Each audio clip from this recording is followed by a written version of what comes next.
We are finishing out the Hucklebuck today. This is part 4. This is a slightly longer lesson, but really today the hardest part is in the last part of the A part. The B part has a really simple premise to it that once you understand it, it's just working on the rhythm.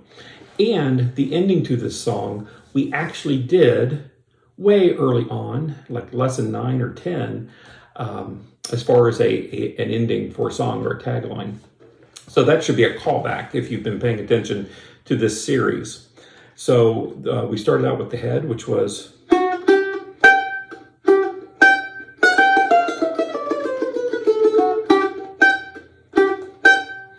Then we did the first 6 measures of the A part.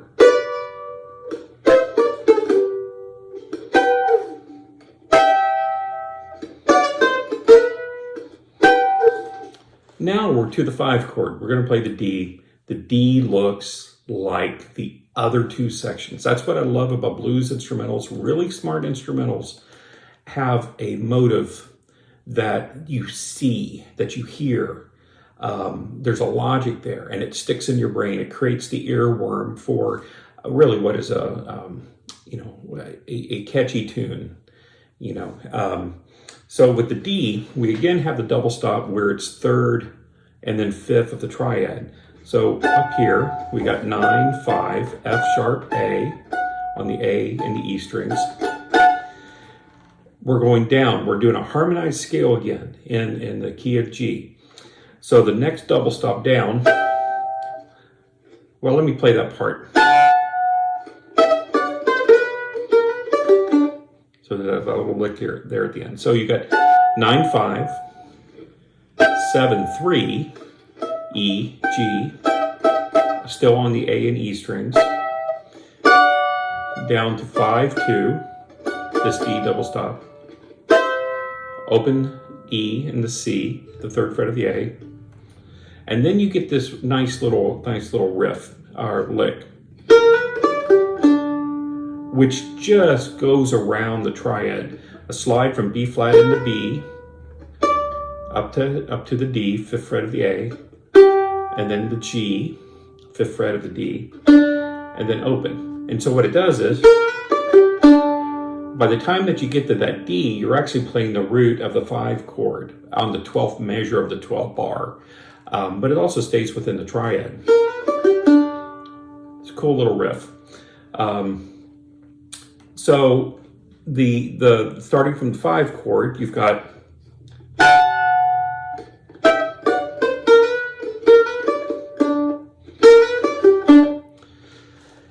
the B part is this.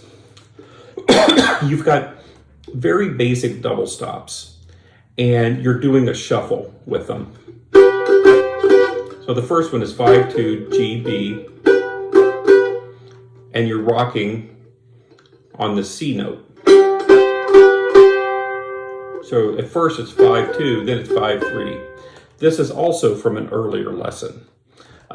Way back early on, within maybe the first dozen, I showed you a shuffle pattern that was like this. That's sort of what's going on here. So you've got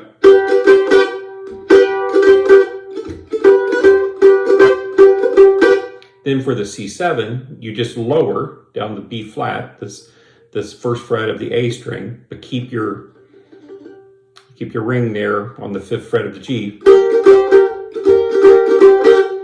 And again, you're using this middle to play the C note on the A string. So you got...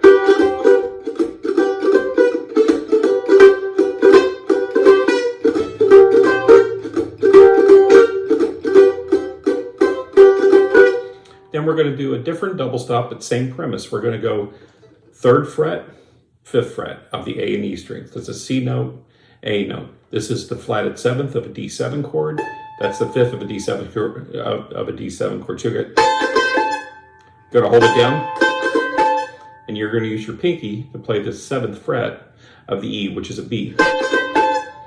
And then you're going to go down and play B flat C, 1st fret, 3rd fret of the A and E. And the same thing you did here, you're going to do right here. You're going to play this A note with your pinky. So all together, it's like.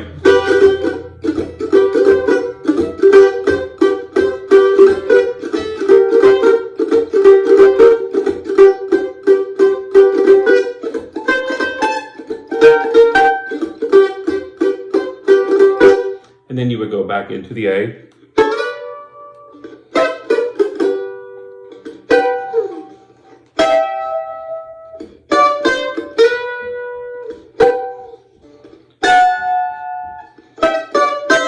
And now it's the ending lick.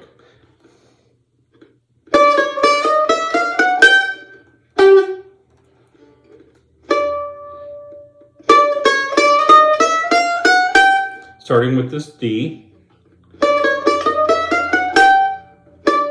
And it's an upstroke. You play with an upstroke. And then C sharp, D, E flat, E, F, F sharp, G, octave below. So that's the whole tune. We are going to come back for another request, which is one of my favorite tunes in the world, by one of my favorite guitar players, Peter Green. So the next time that we meet, we'll be working on Peter Green's Oh Well that he did with Fleetwood Mac. If you didn't know it, Peter Green created Fleetwood Mac way before there was ever a Lindsey Buckingham or Stevie Nicks that was a part of it. So looking very forward to those lessons. If you have requests, send them to me.